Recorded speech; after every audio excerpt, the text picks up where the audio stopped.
జై శ్రీరామ్. అందరికీ నమస్కారం. భగవద్గీత 5వ అధ్యాయము సన్యాస యోగము 18వ అనువాదము.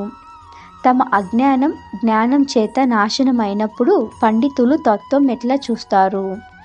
విద్య వినయ సంపన్నుడైన బ్రాహ్మణునిలో, ఆవులో, ఏనుగులో, కుక్కలో, కుక్కను వండుకొని తిను చండాడిలోనూ ఒకే తత్వాన్ని చూస్తారు పండితులు. విద్య అంటే ఆత్మబోధ, వినయము అంటే ఉపశమము. విద్య వినయ సంపన్నుడు అంటే చదువు సంస్కారము ఉన్న సాత్వికుడైన ఉత్తమ బ్రాహ్మణుడు.